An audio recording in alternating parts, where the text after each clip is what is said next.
제100회 전산회계 2급 2론 시험 1번 문제 결합관계를 바르게 표시한 것은 자 1번 내용입니다. 1번 현금 100만원을 출자를 했대요. 출자. 사장님이 돈을 집어넣었다. 회사 입장에서 돈이 들어오겠죠. 현금이 들어올 것입니다. 그리고 자본의 증가, 사장님의 몫이 늘어나겠죠. 올바르게 표현한 거, 요게 틀렸습니다. 요게 뭐예요? 자본의 증가죠. 네. 자본의 증가를 표시를 해줘야죠. 그쵸? 분계 처리는 이따가 해보도록 하죠. 2번은요, 네, 외상매입금. 갚아야 될 돈이죠. 그쵸? 외상으로 구입했으니까 갚아야 될 돈을 갚은 거네요. 그쵸? 현금이 빠져나갔죠. 자산의 감소, 부채의 감소가 나오겠네. 그쵸? 요게 틀렸죠? 부채의 감소 하셔야죠. 그쵸? 부채의 감소가 나와야 되겠네. 부채의 증가가 아니죠. 부채의 증가는 오른쪽 대매당 기록하죠. 3번은요, 예금 이자가 붙었대요. 예금 이자. 보통 예금 통장에 돈이 들어왔죠? 네. 개이득 수익의 발생은 오른쪽 대면에 이자 수익이라고 쓰시면 되겠네. 1번이, 3번이 맞는 표현이겠죠? 그쵸? 4번은요, 비품 50만원을 사고 미지급하였다. 비품이 생겨났죠? 자산의 증가, 그리고 미지급하였다. 갚아야 될 돈이네. 부채의 증가겠죠? 그쵸? 수익의 발생이 아니죠. 부채가 증가를 했죠. 그쵸? 자, 분계 처리 좀 한번 해볼게요. 우리가 실무 프로그램 연습을 해야 되잖아요. 분계 연습. 자, 1번은 어떻게 돼요? 1번. 자, 회사 입장에서 현금이 들어왔죠. 출자. 사장님이 돈을 집어넣었다. 회사 입장에서 현금이 들어옵니다. 자산의 증가는 왼쪽 차변에 100만원 이렇게 써주시면 되겠네요. 그쵸? 그리고 사장님의 몫이 늘어났죠.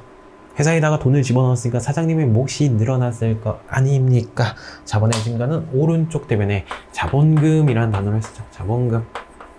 자본금 얼마? 100만원 이렇게 써주시면 되겠네요. 1번의 분계였습니다. 이 내용은 잘 안 나오죠. 그쵸? 시험에서. 인출금이 훨씬 더 나오죠. 사장님 이러시면 아니 됩니다. 인출금이라는 임시 단어가 많이 나오죠. 시험에서는. 2번은요. 외상매입금 200만원을 현금으로 지급하였다. 현금이 빠져나가야겠죠. 자산의 감소는 오른쪽 대변에다가 쓰시면 되겠네. 200만원.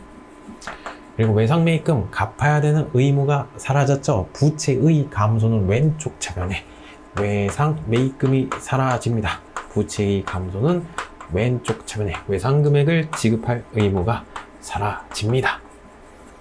이렇게 되겠네요. 2번의 분계 정답이죠. 3번은 어떻게 돼요? 3번 예금이자 30만원을 보통예금으로 받았다. 보통예금 통장에 돈이 들어왔습니다. 자산의 증가는 왼쪽 차변에 보통예금 쓰시면 되겠죠. 보통예금 통장에 얼마가 30만원이 들어왔습니다. 개이득 수익의 발생은 오른쪽 대변에, 수익의 발생은 오른쪽 대변에 뭐라고 쓰면 돼요? 이자 수익이라는 단어 쓰시면 되겠죠. 이자 수익이라는 단어 쓰시면 되겠네. 30만원. 3번 문제 분계였죠. 4번은요. 비품 사용 목적이죠. 사용 목적으로 50만원짜리를 샀대요. 컴퓨터, 책상 뭐 이런 것들을 샀대요. 네, 비품이 생겨났습니다. 자산의 증가는 왼쪽 차원의 비품이라고 쓰시면 되겠고 50만원. 자, 금액은 뭘로 지급했나? 미지급하였다. 아직 안 줬죠? 외상금액을 지급할 의무가 생겼죠. 부채의 증가는 오른쪽 대변인데 상품 구입한 거 아니잖아요. 주된 영업활동이 아니잖아요. 뭐라고 써요?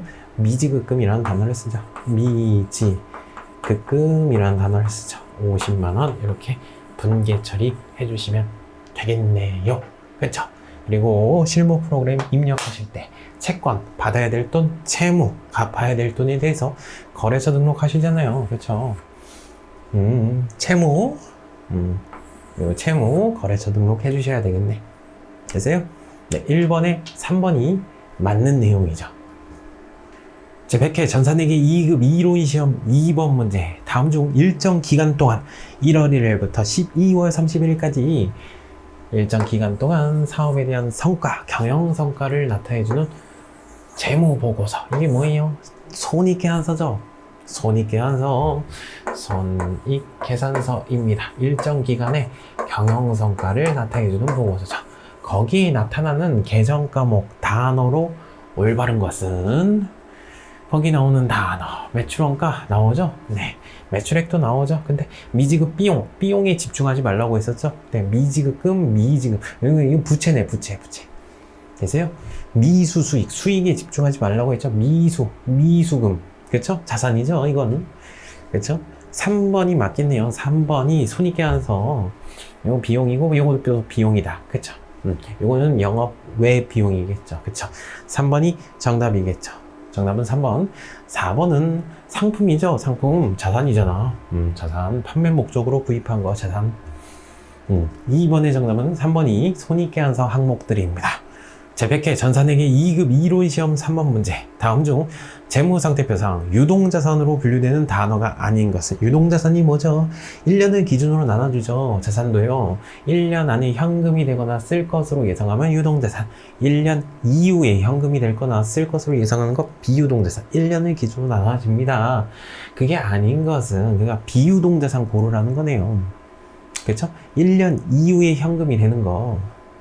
정답은 3번이죠. 요건 사용 목적이잖아. 사용 목적이니까 1년 이내에 현금이 안 되겠지. 1년 이후에 현금이 되겠지. 차량 운반부는 유형자산 쪽에 속하죠. 그렇죠? 그래서 계정가업 및 정여등록 메뉴 가시면 요 단어들이 나오죠. 유동자산. 유동자산 두 가지 또 카테고리로 나눠지죠.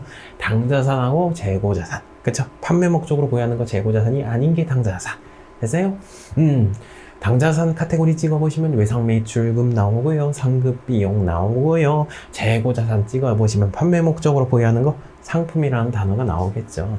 차량 운반부는 비유동자산으로서 유형자산 쪽에 속하죠. 그래서 3번의 정답은 3번이 되겠네요. 제100회 전산회계 2급 이론시험 4번 문제. 잔액이 항상 오른쪽 대변에 나타나는 것은.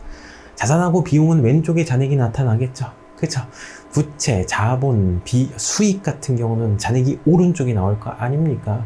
오른쪽 대변에 나타나는 것은 미수금 아직 못 받은 돈, 받아야 될 돈이니까 자산이겠죠. 받을 권리. 그렇죠? 수익에 집중하지 말라고 했었죠. 그렇죠? 선수금, 선수수익, 선수금 받을 권리. 맞나? 아니지. 받을 권리가 아니지. 먼저 받은 돈이지. 먼저 받았으니까 물건을 줘야 될 의무겠지. 요거 부채겠지. 부채. 부채의 잔액은 오른쪽 대변이 나오겠지. 네, 정답은 2번이 되겠네.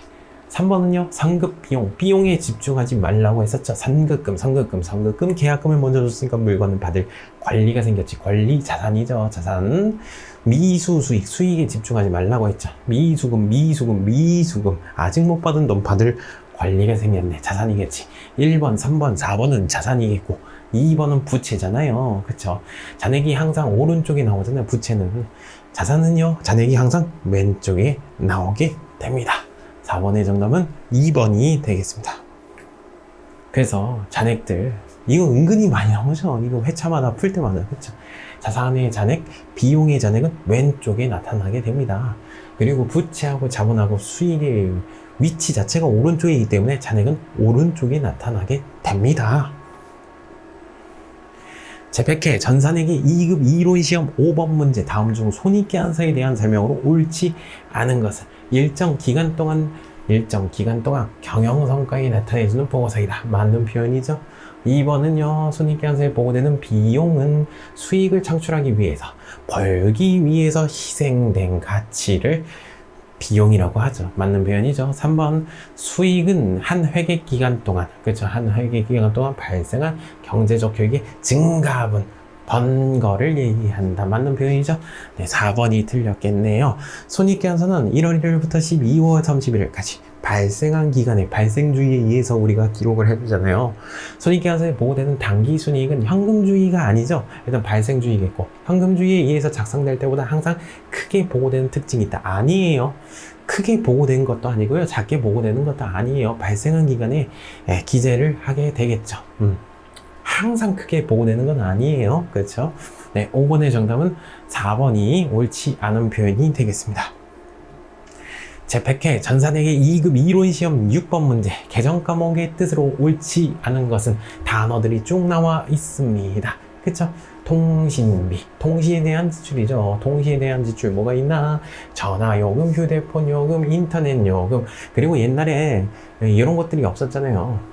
옛날 옛적에는 우편을 보냈죠. 우표 붙여가지고 우편 보냈잖아요. 등기 우편. 이거 다 뭐예요? 통신에 대한 지출이에요. 여러분들 이거 외우시는 거 아니죠? 그쵸? 아, 이런 것들이 통신에 대한 지출이구나. 이렇게 가시면 되겠죠. 그쵸? 2번 수도 광열비는요. 수도 요금, 수도 빛광자, 전기, 열, 난방할 때 열, 가스 요금, 전기 요금, 수도 요금, 난방비와 관련된 지출이죠. 그쵸? 수도, 전기, 난방에 대한 지출이죠. 접대비는요, 접대비는 뭐예요? 거래처와의 관계 유지를 위한 지출이죠. 상품 판매 촉진을 위해서 불특정 다수인에게 모르는 사람한테 선전하는 데 비용, 이거 뭐예요? 광고 선전비죠, 이건. 거래처와의 관계 유지를 위해서 쓰는 게 접대비잖아요. 불특정 다수인한테, 모르는 사람한테 막 선전하는 거예요. 우리 물건 사주세요. 이건 광고 선전비죠. 3번이 틀렸겠네요. 4번은요. 임차료, 빌릴차, 빌린 거에 대한 대가죠. 그쵸? 업무와 관련된 토지, 건물, 기계장치, 차량, 운반구 등을 빌린 거에 대해서 지급하는 비용입니다. 그쵸? 월세만 임차료가 아니에요. 월세 낸 것만. 리스 같은 것도 있죠. 빌리는 거. 그런 것들. 임차료라는 단어를 씁니다. 빌린 거에 대한 대가예요. 정확하게 알고 계세요. 자, 단어하고 단어의 뜻을 물어보는 문제였습니다.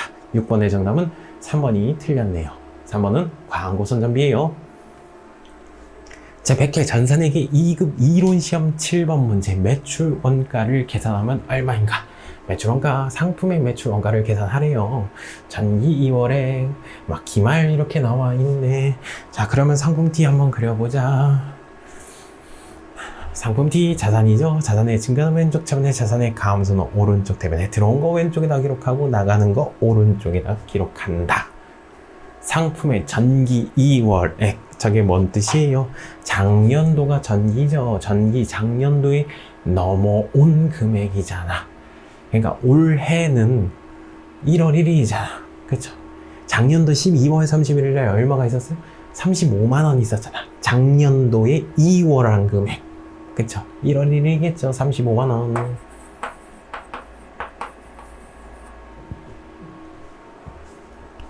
그리고 구입한 게 있었대요. 단기 구입한 게 얼마? 77만 원. 들어온 거 왼쪽에다 기록해 주죠. 그리고 매입과 관련돼서 부대 비용 있나요? 부대 비용 더해 주시고, 여기다가 더해 주시고. 부대 비용은 없네요. 매입과 관련된 거 싹 다 빼주죠. 매입과 관련된 거 싹 다 빼준다고 해가지고 요거 빼주시면 안 돼. 응? 뭘 빼줘야 돼? 매입 애누리, 매입 환출, 반품한 거, 매입 할인을 빼주셔야죠. 그쵸? 여하튼 판매가 가능한 상품들이 있습니다. 판매가 가능한 상품들 중에서 판매가 되면 매출 원가라고 하게 되고, 판매가 안 되면 창고에 남아 있을 거예요. 보시면 기말 재고액 창고에 남아 있는 게 얼마래요? 37만 원이죠. 그럼 나머지는 팔렸겠죠. 그쵸? 그럼 매출 원가 계산할 수가 있구나. 매출 원가 계산할 수가 있구나. 나머지는 사실상 쓸데없는 자료였죠. 그쵸? 요게 뭐예요? 판매가 가능한 상품들 얼마? 112만 원이죠. 112만 원 중에 안 팔린 게 37만 원이 있대요. 그럼 나머지는 팔렸겠지. 75만 원이겠네요. 정답은 2번이 되겠네요. 그쵸?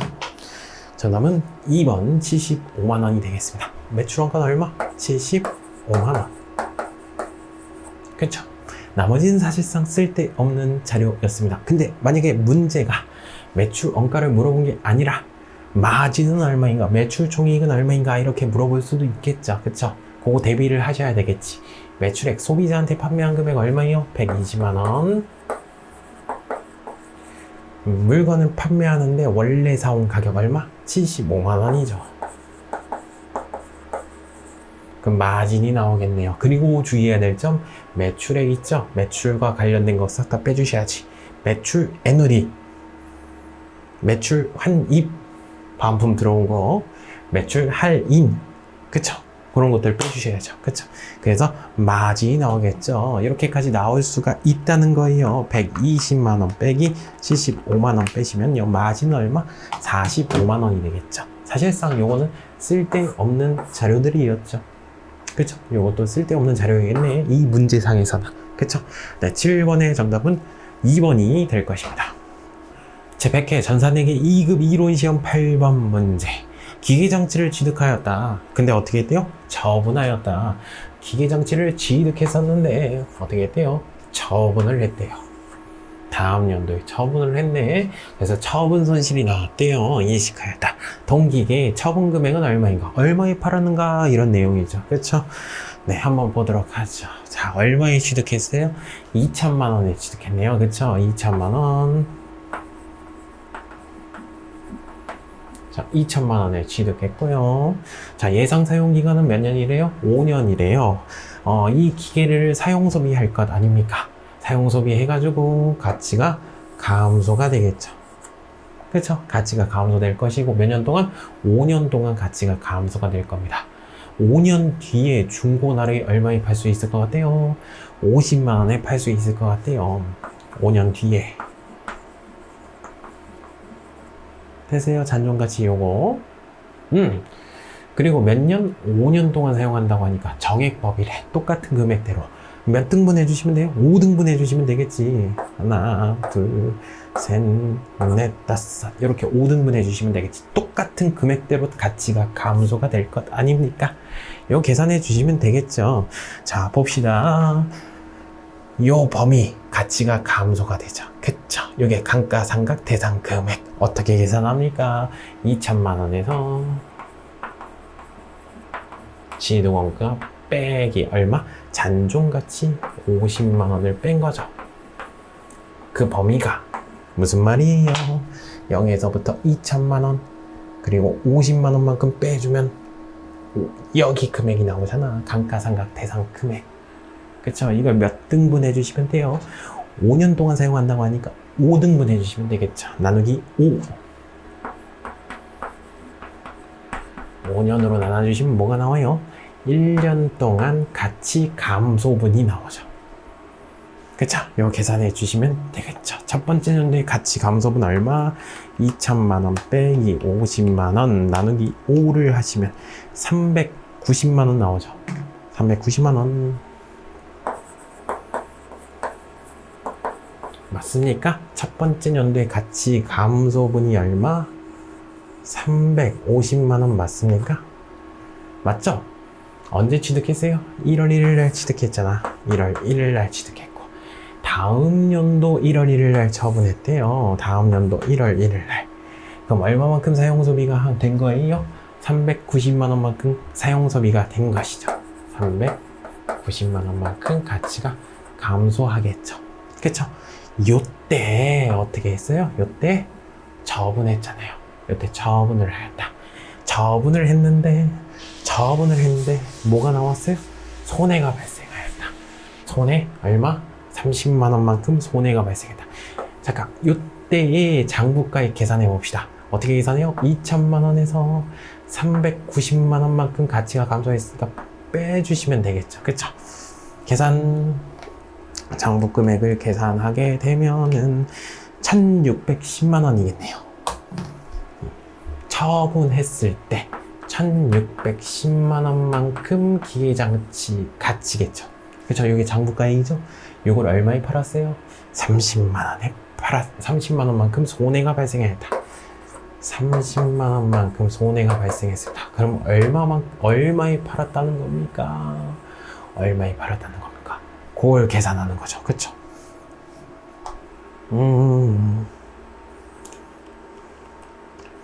얼마에 처분했다는 거예요? 1580만 원이죠? 그쵸?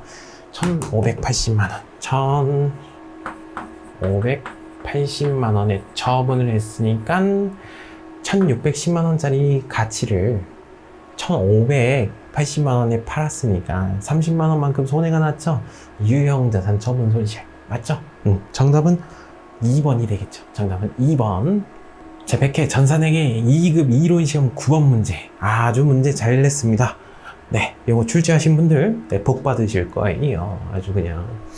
여러분들 틀린 사람 있나? 다음의 자료에서 설명하고 있는 기억, 니은, 디귿에 대한 단어로 연결된 것은 자, 건물이라고 해서 무조건 건물로 쓰는 거 아니에요. 단어. 목적에 따라서 달라지죠. 판매용 건물, 판매 목적이라면 상품이라는 단어를 쓰죠. 그렇죠? 사용할 목적이라면 사용할 목적의 건물은 그때 건물이라는 단어를 쓰는 거예요. 됐어요? 투자 목적이라면, 시세 차익 목적이라면, 싸게 사서 비싸게 파는 투자 목적이라면 뭐라고 하세요? 투자 부동산이라는 단어를 쓰는 거예요.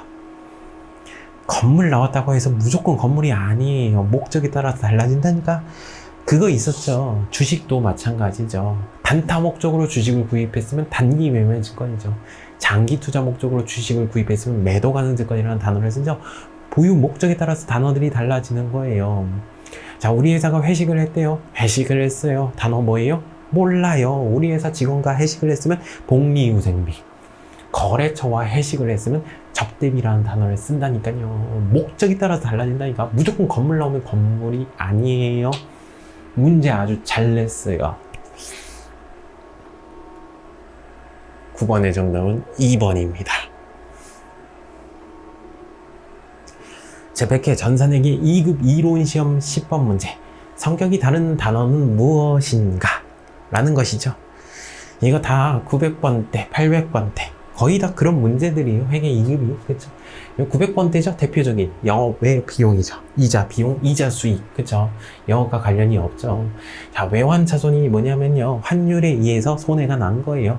이건 영업과 관련이 없겠죠. 환율이 막 변동이 되잖아요. 그쵸? 우리 영업과 상관이 없죠. 그쵸? 900번대. 그리고 감가상각비는 800번대. 정답은 3번이 될 것입니다. 기타의 대손상각비. 아, 이런 단어도 있구나. 우리 대손상각비는 배웠죠? 대손상각비, 기타의 대손상각비. 이건 900번대입니다. 주된 영업활동 아닐 때에는 기타의 대손상각비, 주된 영업활동일 때에는 그냥 대손상각비 라는 단어를 쓰게 됩니다. 10번의 정답은 3번이 되겠고요. 3번은 800번대 판매비와 관리비에 속하겠고, 나머지 영업 외 비용에 속하게 됩니다. 이자 비용, 외환 차손, 기타의 대손상각비가 되겠습니다. 10번의 정답은 3번이 되겠습니다. 제100회 전산회계 2급 이론시험 11번 문제. 다음에서 설명하고 있는 이 자료의 성격의 자산으로 분류할 수가 없는 것은 이게 뭔데? 이게 보고기간 종료일 12월 30일로부터 1년 이상 장기간 사용이 가능한 사용할 목적으로 사용할 목적이다. 사용할 목적이고 형태가 눈에 보이는 거래요. 유형자산에 대한 박스죠. 유형자산 찾아보세요. 사용 목적으로 보유하고 형태가 있는 것들. 판매하는, 화장품을 판매하는 회사의 영업장애. 이거 사용 목적으로 보유하고 형태가 있는 것이다. 옳지 않은 거네. 유형자산 맞죠? 2번은요, 회사가 보유하고 있는 판매용 재고자산이죠. 그쵸? 이게 틀렸죠. 그쵸? 11번의 정답은 2번이 되겠네. 판매 목적이라서 재고자산에 해당이 되겠죠. 3번은요, 사용 목적으로 차량이 눈에 보이죠. 유형자산.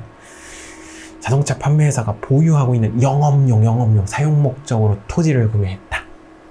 그쵸? 유형자산이죠. 1번은, 3번, 4번은 유형자산이죠. 이게 유형자산에 대한 예시고, 분류할 수 없는 것은 재고자산이죠. 11번의 정답은 2번이 옳지 않은 표현이 되겠습니다.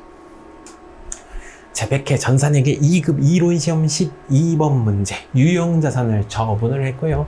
유형자산, 아까 전에 건물, 토지, 기계장치 이런 것들이 있잖아요. 그걸 처분했어요. 처분을 했는데 대금을 안 받았네요.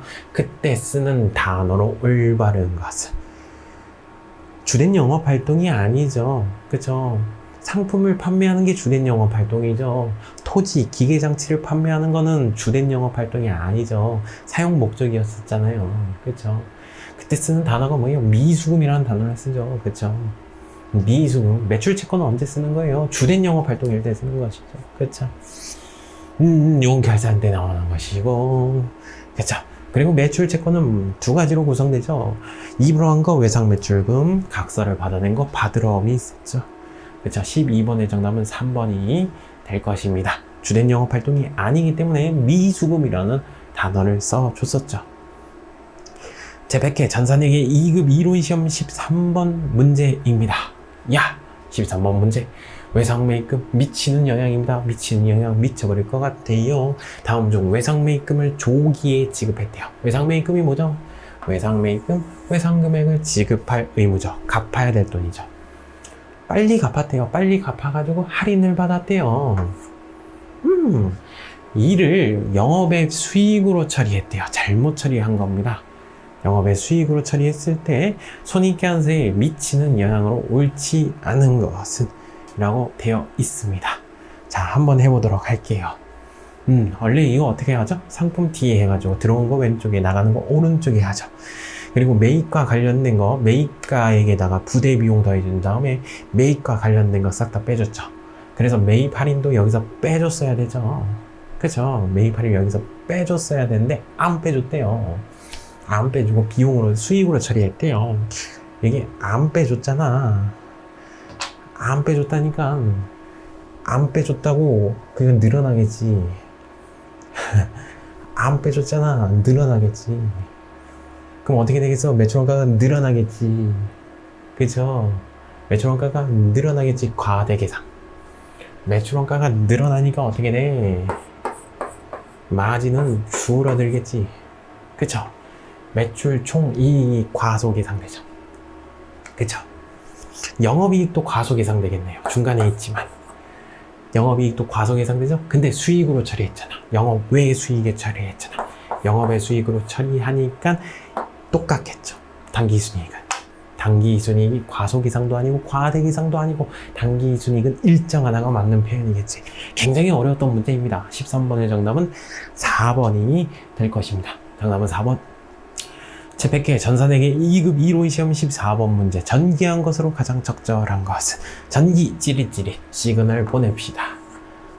요거 분계인데요. 분계. 분계 계정 과목이 있고요. 단어들이 있고요. 왼쪽 차변에 소모품 미라고 해가지고 100만원 비용 처리했죠. 그리고 오른쪽 대변에 미지급금 50만원, 오른쪽 대변에 현금 50만원 이렇게 분계 처리한 거예요. 옛날 전표를 보여줬구나. 전표. 자, 해봅시다. 전기 찌릿찌릿. 자, 일단은 소모품이라는 단어가 보이죠? 소모품 B. 소모품 T가 나와야 되는데 그건 없네요. 굳이 전기 안 할게요. 미지급금이라는 단어가 있고 현금이라는 단어가 있네. 미지급금 T, 현금 T가 있네. 그쵸? 미지급금 먼저 해봅시다. 자, 오른쪽에서 시그널 보내고 있죠? 그쵸? 미지급금이 오른쪽에서 시그널 보내고 있어요. 미지급금 T에 어디다가? 오른쪽에다가 찌릿찌릿 찌릿찌릿 찌릿찌릿 3번 틀렸죠. 찌릿찌릿 그리고 반대편에 단어 소모품 B를 써야 되겠죠. 정답은 4번이겠다. 그쵸? 현금도 해볼까요? 오른쪽에서 시그널 보내고 있죠. 어디다가? 찌릿찌릿 오른쪽에다 보내줘야 돼요. 그렇죠? 14번의 정답은 4번이 되겠습니다. 제100회 전산회계 2급 이론 시험 15번 문제. 다음 자료에 의해서 기초, 자본, 기말, 자본, 기말, 부채는 얼마인가? 야, 전형적으로 나왔던 문제들이죠. 그쵸? 한번 해봅시다. 1월 1일 날, 기초죠. 1월 1일 날 일정 시점에 대한 성적표, 재무상태표. 12월 30일 날 일정 시점에 대한 성적표인 재무상태표. 그리고 1월 1일부터 12월 30일까지 1월 1일부터 12월 30일까지 일정 기간의 경영성과를 나타내주는 보고서 손익계산서. 해보자. 기초자산 얼마? 1월 1일날 재산이 얼마가 있대요? 50만원 있대요. 1월 1일날 재산이 50만원이 있대요. 되셨나요? 그리고 기말에 자산이 있네. 12월 30일날 재산이 얼마가 있대요? 여기가 80만원. 기초의 부채 1월 1일날 갚아야 될 돈이 얼마? 30만원.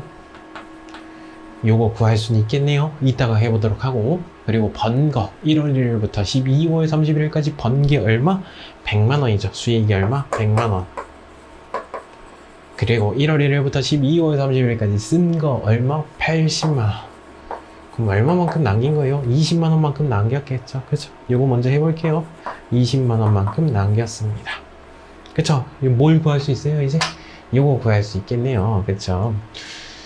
왼쪽이 재산만 보여주게 되면 좋은 성적표가 아니잖아요. 자금을 어디다 땡겨왔는지까지 보여주는 것이잖아요. 오른쪽에서 자금의 조달 원천. 그럼 자본이 얼마예요? 자본. 사장님의 몫이 20만 원이겠죠. 사장님의 몫은 20만 원. 1월 1일 사장님의 몫이 20만 원이었고요.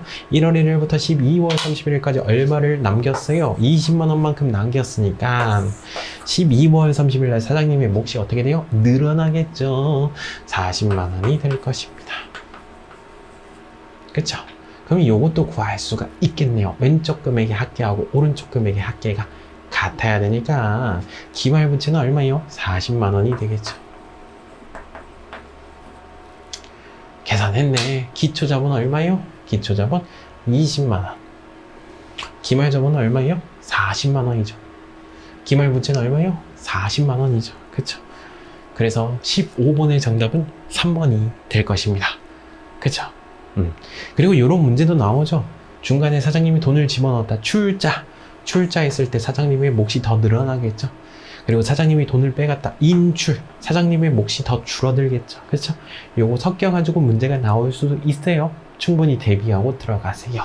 15번의 정답은 3번이 되겠습니다.